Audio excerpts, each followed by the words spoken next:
오늘 말씀의 제목은요. 내가 말씀을 의지할 때입니다.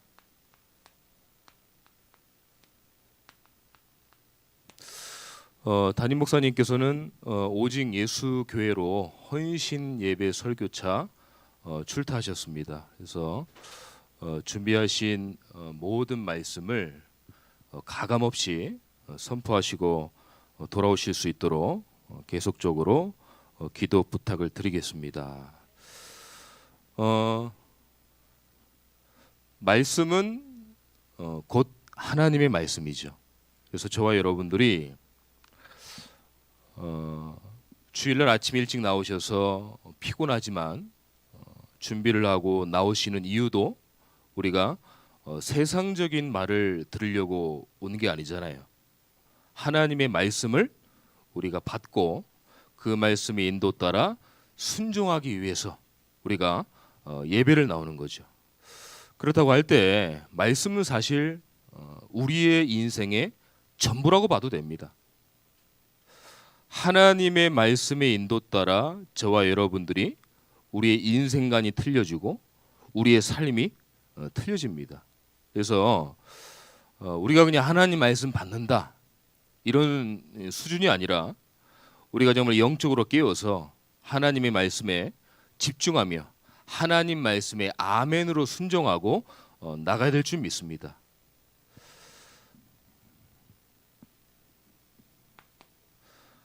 말씀은 하나님의 말씀인 걸 아는데요. 우리가 하나님의 말씀에 굉장히 순종하기가 어려운 이유를 반드시 찾아야 됩니다.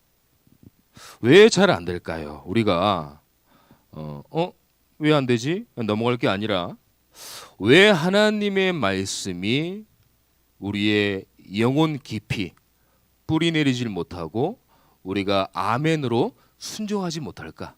여기에 대해서 우리가 계속 미션을 잡아야 돼요.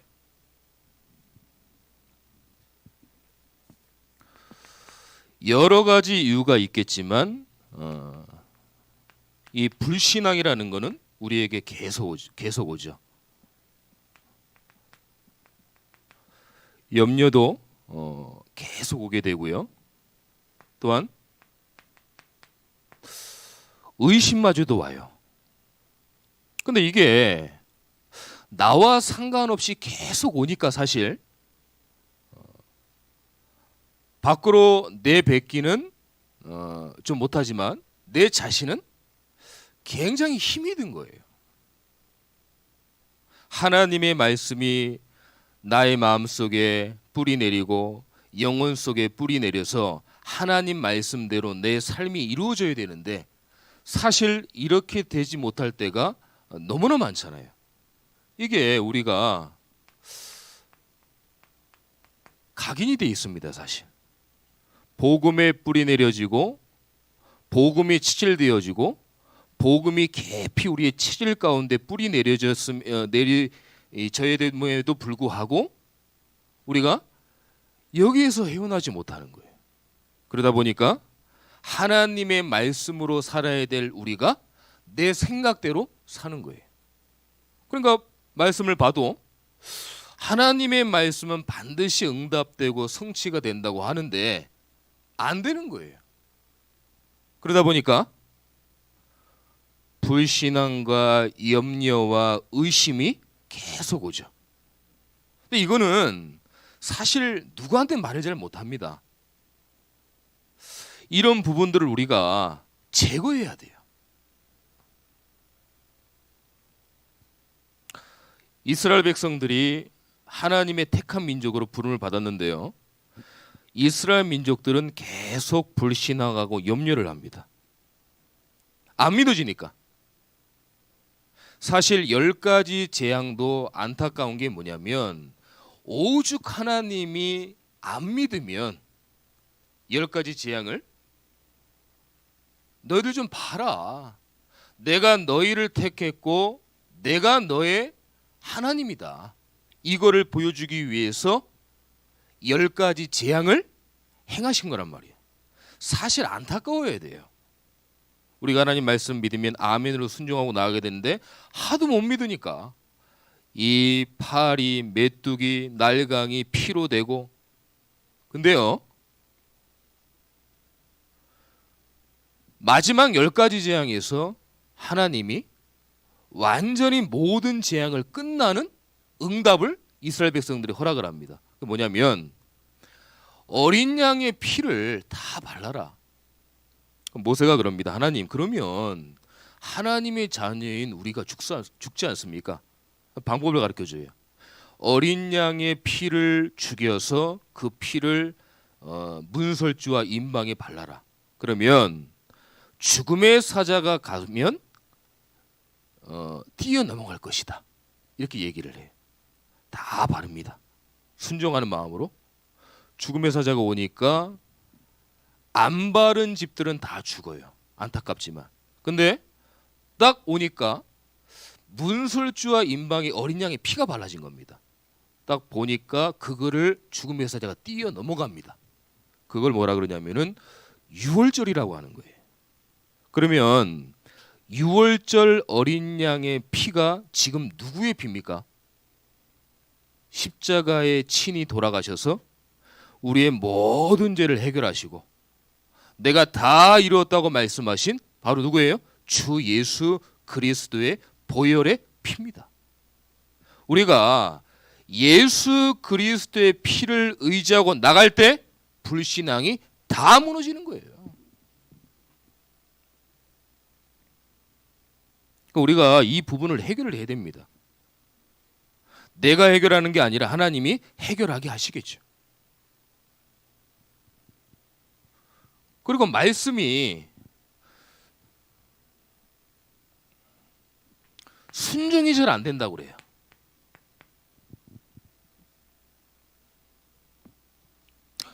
성령께서 역사하셔야 저와 여러분들이 말씀에 순종할 수 있습니다. 하나님의 말씀은 살아있는 말씀이기 때문에 우리가 정말 말씀에 순종하려고 우리가 기도하지 않으면 말씀에 순종이 안 되어집니다. 그래서 여러 가지로 내 생각대로 우리가 움직여 나가게 되죠. 사무엘상 15장 22절에 보면은 순종이 제사보다 낫고, 제사가 뭡니까? 하나님께 예배 드리는 거예요. 하나님 앞에 순종하는 것이 예배보다 낫다는 거예요. 그만큼 하나님 말씀의 순종을 우리가 중요하다고 생각을 해야 되겠죠. 그리고 응답이 없다고 그래요. 왜 하나님의 말씀대로 우리가 말씀 붙잡고 기도하는데 왜 응답이 없냐? 진짜 아까 제가 말씀드렸듯이 예수 그리스도의 언약을 붙잡고 진짜 기도해 보세요. 하나님의 말씀은 살아있는 말씀이기 때문에 반드시 기도하면 응답이 옵니다. 이거를 한 번은 체험을 해보셔야 돼요. 아, 그래서 성경이 하나님의 말씀이라고 하는 거구나. 그래서 하나님 말씀을 붙잡고 우리가 예배를 드려야 되는구나. 이 응답이 오게 돼 있어요. 조금만 우리가 기도하면 하나님이 가장 적합한 뜻과 계획 속에 응답을 하십니다.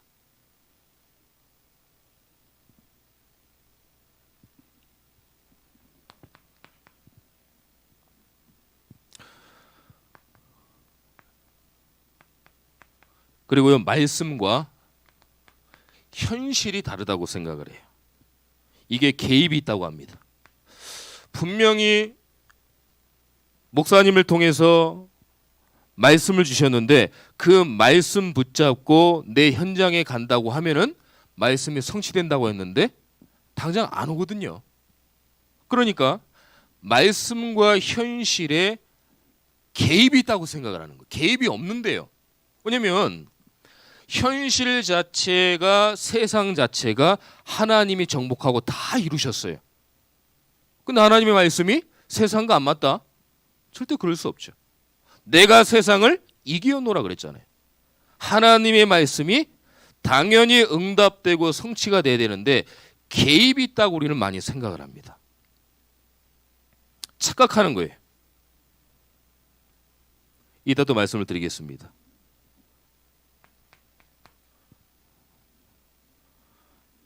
우리가 또 순종하기 어려운 이유는 뭐냐면 하나님의 말씀이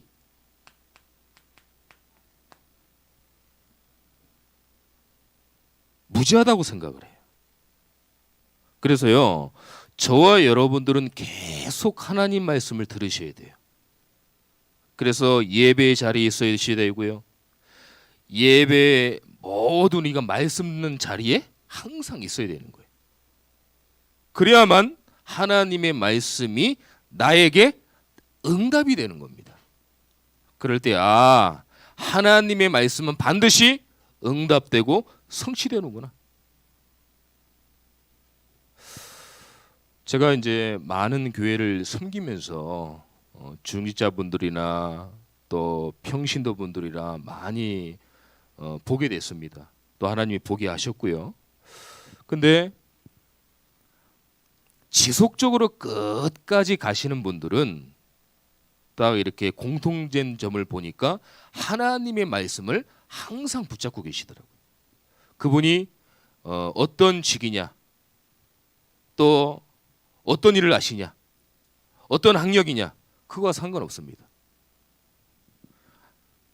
내가 부족하다고 느끼지만 하나님의 말씀을 붙잡고 끝까지 지속하니까 하나님이 그분들을 통해서, 교회를 통해서, 개인을 통해서, 가정을 통해서 움직여 나가시더라고요. 그래서 하나님의 말씀을 우리가 붙잡고 기도하고 응답받아 나간다는 것은 그냥 우리의 말이 아니구나. 이런 부분에서 거의 우리가 하나님 말씀을 순종하기 어렵게 되는 거죠.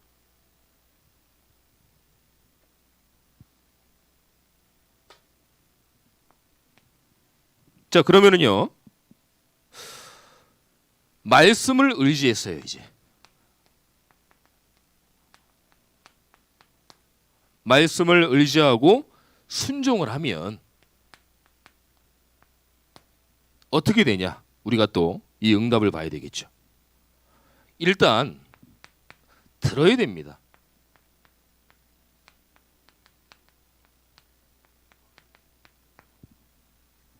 우리가 들어야 돼요. 로마서 10장 17절에 보니까 믿음은 들음에서 나고 들음은 어디서 난다고요? 그리스도의 말씀에서 난다고 그랬어요. 그래서 하나님 말씀이 듣는다는 것은 우리의 인생이 답니다. 그래서 계속 우리가 들어야 돼요.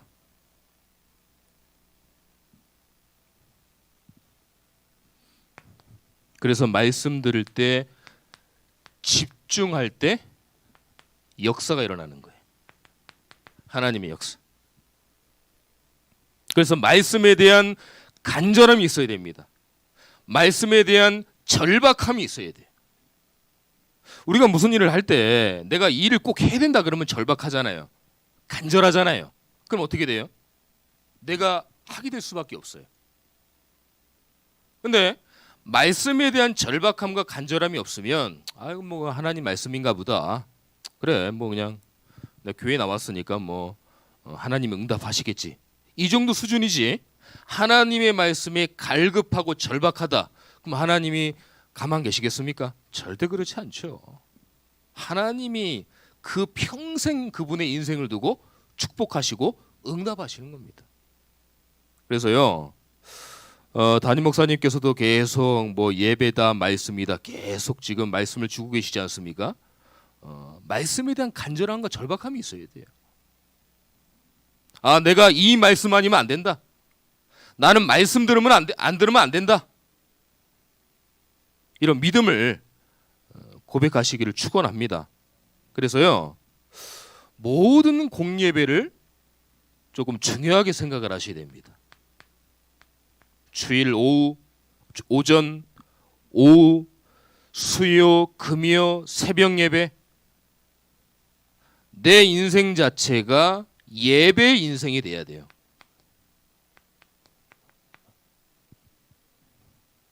내 인생 자체가 예배의 흐름으로 가야 됩니다. 내 인생 자체가 예배 리듬대로 가야 돼요. 예배. 그래서 우리가 오전, 오후, 수요, 금요 거의 이틀 간격으로 있잖아요. 왜 그래요? 은혜 받으면 약간 불신하고 염려할 때쯤에 또 수요예배를 드리는 거예요. 금요예배를 드리는 겁니다. 또 주일이 있는 겁니다. 이래서 우리가 예배 자리에 있다는 게 얼마나 중요한지를 몰라요. 여기 틈을 주면 안 되거든요. 불신앙, 염려, 의심. 그래서 우리 인생이 예배가 돼야 된다.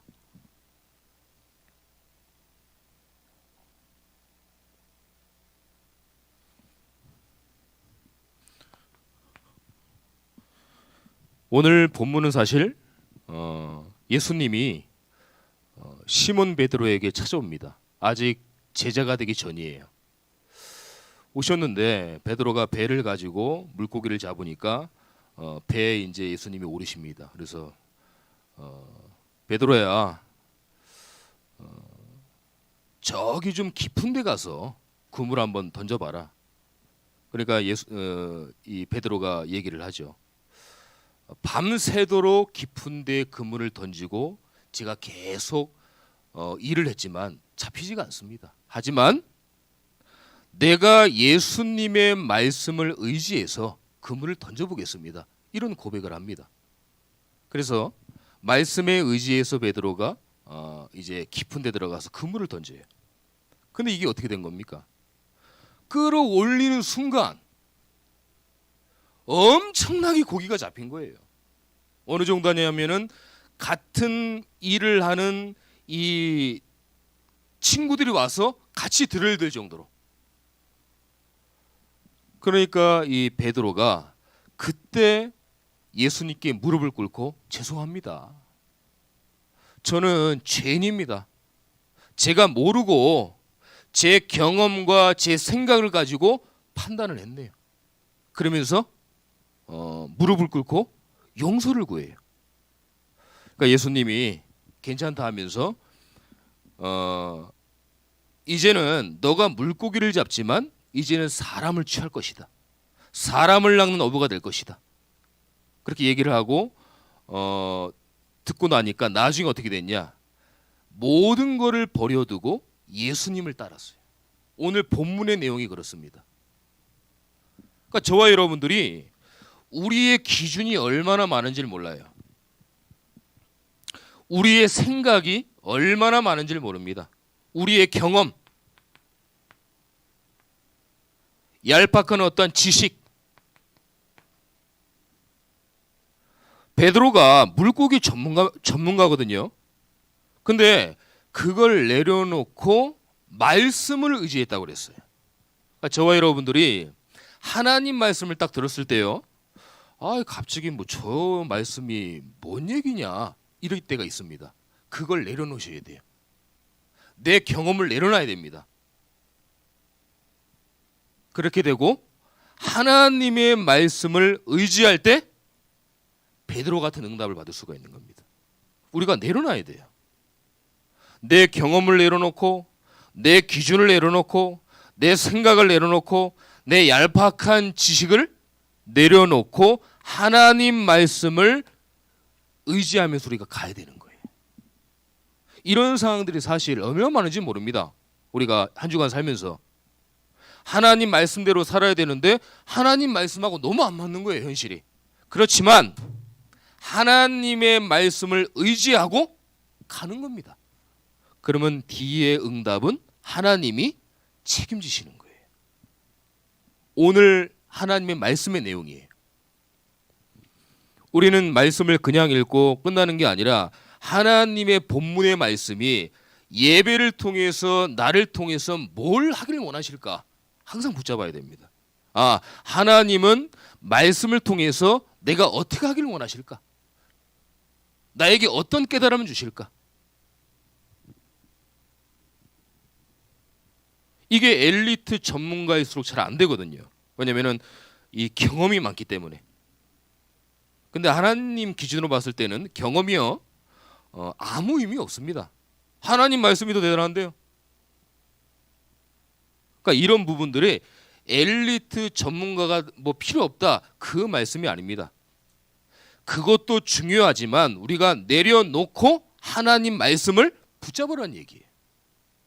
그 말씀을 하시고자 하는 겁니다 지금. 그리고 응답이 오면은요, 하나님의 말씀에 응답이 오면은 의심하고 우연으로 생각을 해요. 아, 어쩌다가 그랬겠지. 그렇지 않습니다. 하나님 말씀 우연이 없어요. 불신자가들 말할 때는 옷깃도 스키면 뭐 우연이다. 하나님 자녀한테는 그런 거 없습니다. 다 하나님의 계획이에요. 다 하나님의 은혜고 하나님의 절대 주권이고 하나님의 은혜인 겁니다. 우연은 없습니다. 근데 응답이 왔음에도 불구하고 어떻게 하다가 좋은 일이 생겼네? 이렇게 애들 많이 얘기하세요.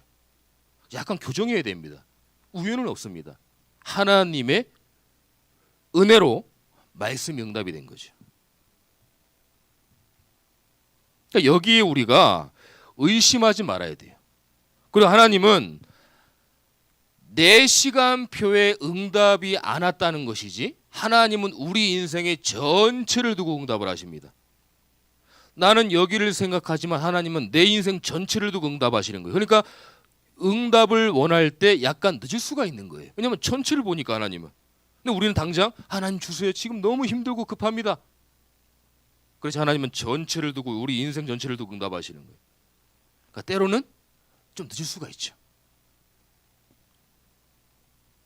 여기에 확신을 가지셔야 돼. 그리고 아까 제가 말씀을 드렸는데 현실하고 하나님의 말씀이 개입이 있다, 다르다 이렇게 착각이 와요. 그럼 먼저 뭘 선택하냐? 말씀을 선택하셔야 됩니다. 내가 보니까 현실하고 말씀이 안 맞는 것 같아. 그러면 말씀을 선택해야 돼. 언약을 선택해야 됩니다. 자, 예를 한번 들어볼게요. 창세기 22장 2절에 보면은요, 아브라함이 100세에 얻은 아들이 이삭입니다. 하나님이 약 올리는 것도 아니고 힘들게 100세 때 아들 이삭을 주고 나서 또 바치라는 거예요. 얼마나 황당해요. 아브라함이 뭐라고 그랬냐면은 그 말을 듣고 다음날 바로 순종했다고 했거든요. 일반 같은 사람 같으면은 아브라함이 전에 하나님이 응답이 없고 의심할 때는 어떻게 보면은 아마 도망갔을 수도 있어요. 그렇지만은 아브라함이 창세기 22장 때는 확실한 믿음을 가졌거든요. 하나님이 응답하신다는. 그러니까 100세의 이삭을 받았음에도 불구하고 바로 순종하고 모리아 산으로 갑니다. 나중에 어떻게 됐습니까? 이삭이 아버지 제사를 드리러 가는데 왜 양이 없어요? 묻잖아요. 하나님이 친히 준비하실 거야. 나중에 올라가서 이삭이 그걸 알아요. 자기가 제물이 된다는 걸. 죽이려고 하니까 아브라함만 막으면서 뒤에 보니까 양이 있었잖아요. 그 양으로 하나님께 예배를 드렸단 말이죠. 그러니까 이삭은 현실과 말씀에서 현실이 있음에도 불구하고 말씀을 순종하니까 하나님이 응답하신 그 응답을 보니까 복음이 각인되니까 절대 의심을 안 하잖아요. 그래서 성경 인물 중에 가장 평탄한 삶을 산 인물이 이삭입니다. 왜 그러냐면 자기가 죽어야 되는데 뒤에 양이 있었거든요. 그 양이 누굽니까? 예수 그리스도입니다. 내가 죽어야 되는데 내 대신 예수님이 죽으셨구나. 내 모든 죄를 다 뒤집어 씌시고 그리스도라는 증거로 부활하셨구나. 이게 각인되니까 절대 의심을 안 하는 거예요, 이삭은. 그만큼 우리가 말씀이 우리의 인생이 된다는 것은 사실 전부라니까요. 우리 살아가는 성도님들께서 이삭과 같이 이런 말씀 언약을 붙잡는다. 야, 그러면 하나님이 얼마나 기뻐하시겠어요? 하나님은 그냥 물 붓듯이 축복하실 겁니다. 그 축복은 세상에 말하는 축복도 되지만 오늘 말씀처럼 하나님이 원하시는 진짜 복, 축복 응답하신다는 겁니다.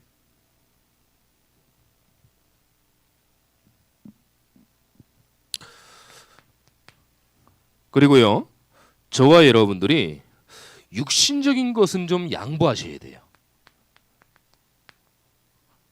그리고 영적인 것은 순종하셔야 됩니다. 근데 사단은요, 한번 잘 들어보세요. 사단은요, 육신적인 축복을 다 줍니다. 그러면 영적으로 나타질 걸 알거든요. 영적인 것들을 다 뺏어가요. 예배, 말씀, 은혜, 여러 가지 상황들을 다 뺏어갑니다. 그러니까 육신의 축복은 얼마나 사단이 주는지 몰라요. 근데 그때 조심하셔야 됩니다. 영적인 것들을 나태해지게 해요. 그래서 저와 여러분들이 육신적인 것들은 좀 양보하셔야 돼요. 그리고 영적인 거에서는 순종하고 다른 건 다 양보하지만 진리는 절대 양보하시면 안 됩니다. 다른 건 다 양보하셔도 돼요. 진리는 양보하면 안 됩니다.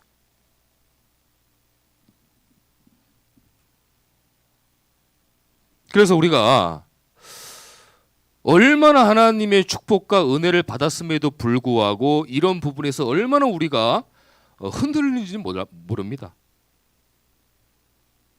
자, 그러면 하나님 말씀을 의지하고 순종할 때 오는 응답을 우리가 또 잡아야 되잖아요.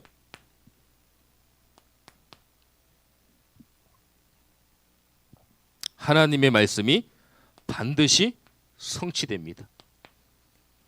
하나님 말씀이 죽었는지 살았는지 반드시 성취가 돼요.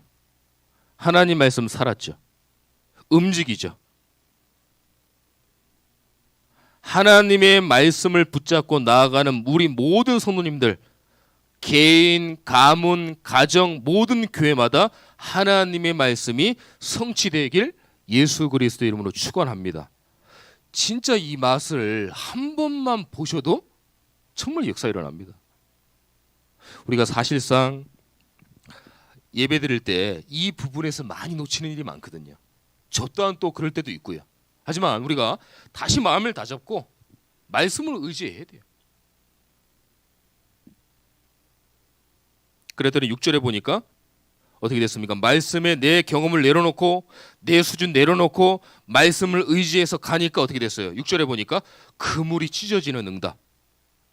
그물이 찢어졌다는 얘기는 물고기가 어마어마하게 잡혔다는 거예요. 우리가 이 응답 때문에 말씀을 의지해야 되겠습니까? 그렇진 않죠. 하지만 우리가 말씀 붙잡고 의지하고 나갈 때 하나님이 이런 응답을 우리에게 주신다는 거예요. 마태복음 5장 18절에 보니까 또 뭐라고 말씀하셨어요?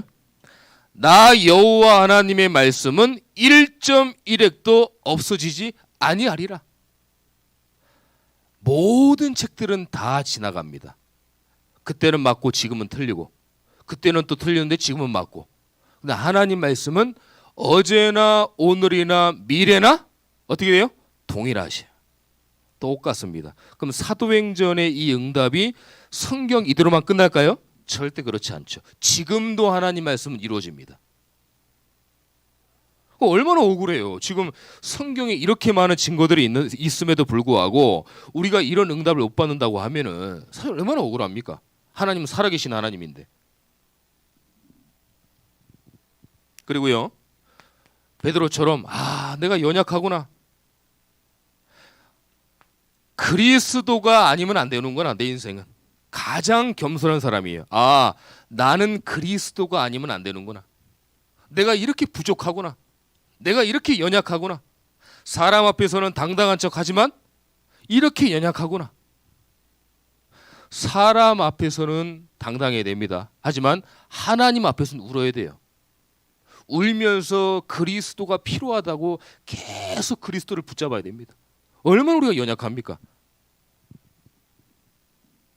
저도요, 당장 막 그냥 뭐 몇십만 원, 몇백만 원만 생겼다 그러면은 목사임에도 불구하고 육신적인 생각이 들 때가 있잖아요. 연약하니까 사람인지라. 그럴 때일수록 하나님, 내가 이렇게 연약합니다. 그리스도가 없으면 안 됩니다, 나는. 이런 고백을 하시기를 축원합니다. 그럼 하나님이 다 회복하세요. 걱정하지 마세요. 불안해하지도 마시고 하나님이 반드시 응답하실 겁니다. 이 믿음을 가지시면 돼요.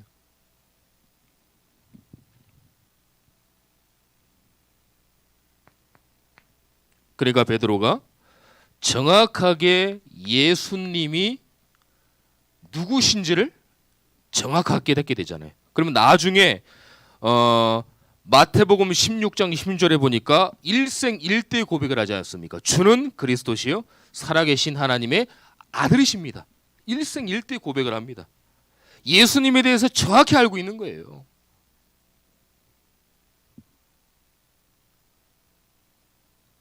그러니까 가지 말라고 그래도 제자로서의 예수님을 따르지 않습니까? 저와 여러분들이요, 그리스도의 제자가 돼야 되고요, 교회의 제자가 돼야 되고, 담임 목사님의 제자가 돼야 되고, 전도 현장의 제자가 돼야 됩니다. 아멘이죠? 제자가 돼야 돼. 사람이 이렇게 얘기하니까 이쪽으로 가고, 사람이 좋은 얘기하니까 또 이쪽으로 가고, 그게 아니라 딱 영적인 주관을 가지고 그리스도의 제자, 교회의 제자, 담임 목사님의 제자, 전도 제자가 돼야 된다니까요. 그러면 이 교회가 그냥 막 꿈틀꿈틀 돼가지고 현장에 막 영점운동, 복음운동, 하나님이 전도의 문을 열어요. 그래서 물 묻듯이 하나님이 축복하시고 현장에 흑암이 무너지고 많은 사람들이 예수님을 믿게 되는 놀라운 하나님의 역사가 일어납니다. 오늘 강단 말씀에 나왔잖아요. 우리가 과연 뭐가 복이냐? 우리가 육신적으로 받는 그 복? 당연하지만 그거 축복 아니다. 우리의 축복은 현장의 영혼 살리고 지금도 죽어가고 안타까고 아픔이 아픔인지도 모르는 그 현장에 복음이 증거되는 길이 축복의 길이다. 그 말씀이잖아요.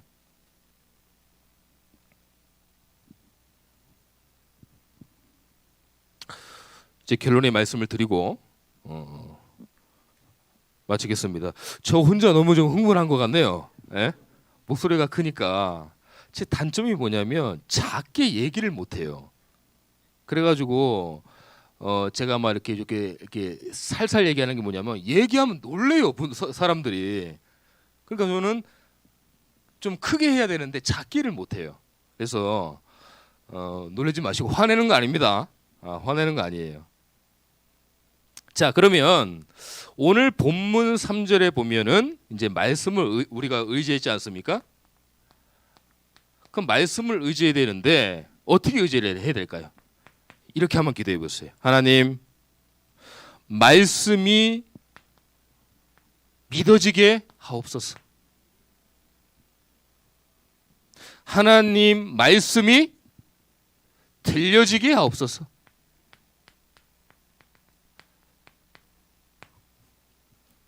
하나님, 저는 너무 부족합니다. 하나님 말씀이 깨달아지게 하옵소서. 한번 기도 한번 해보세요. 그러면 예배가 얼마나 증거인지 몰라요. 응답되고 내가 고민하고 기도한 부분들이 응답받으니까 너무 기쁘지 않습니까? 해결되어지고 말씀이 믿어지고 들려지고 깨달아지는 거예요.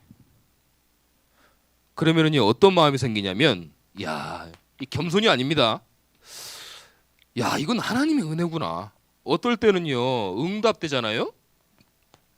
조금 무서워요. 야, 내가 이런 응답 받아도 되나?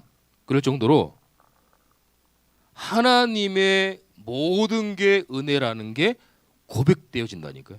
그러면은요, 어떻게 되냐면, 잘 보세요. 내가 하기 싫지만 지속이 돼요. 왜냐면 하나님 말씀 믿어지고 들려지고 깨달아지는데 너무 즐거운데요.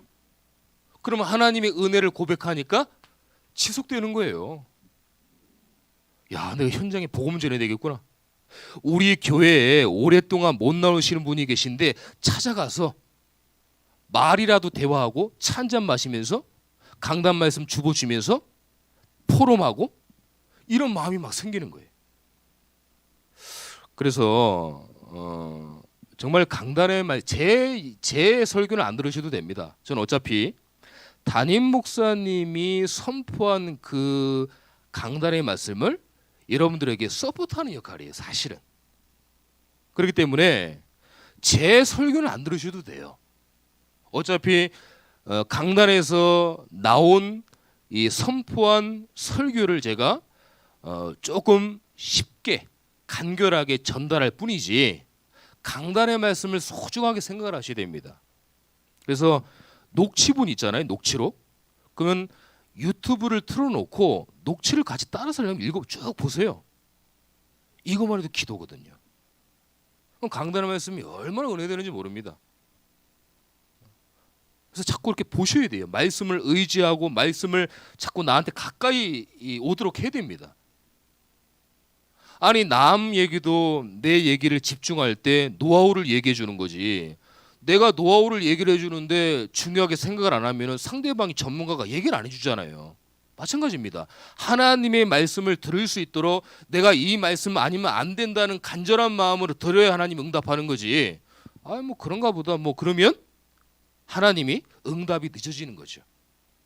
사람도 그런데 하나님 당연히 영적인 거는 더 그렇죠. 그래서 조금 우리가 이제는 다시 도전하고 결단해야 됩니다. 우리 교회가요.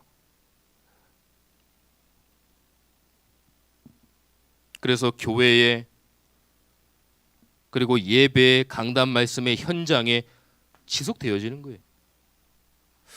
오늘 말씀이 정말 저와 여러분들에게 우리의 모든 생각, 경험 안 된다고 하는 거 불신앙, 의심, 염려를 다 내려놓고 베드로처럼 그래도 내가 한번 예수님 말씀을 의지하겠습니다. 이 말씀 따라 이번 한 주간도 진짜 복이 무엇인지를 깨닫는 우리 귀한 분들 되시기를 예수 그리스도의 이름으로 축원합니다. 기도하겠습니다. 하나님 감사합니다. 오늘도 하나님 말씀을 주시고 다시 한번 예배를 통해서 말씀 붙잡게 하심을 감사함을 드립니다. 하나님, 우리는 얼마나 연약한 줄 모릅니다.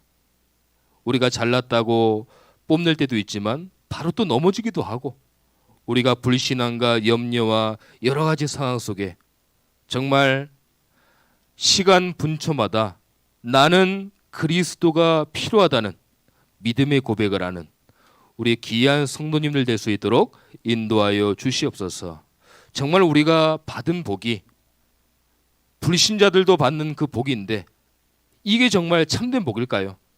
우리가 필요하고 편리하도록 우리가 응답받는 거지만 그거보다도 우리가 영적인 은혜, 영적인 축복을 받고 지금도 현장에 전 세계 죽어가는 안타까운 영혼들을 위해서 우리가 전도하고 선교하고 예수가 그리스도의 복음을 전하는 그게 진정된 복임을 우리가 깨달을 수 있도록 하나님 응답하여 주시옵소서.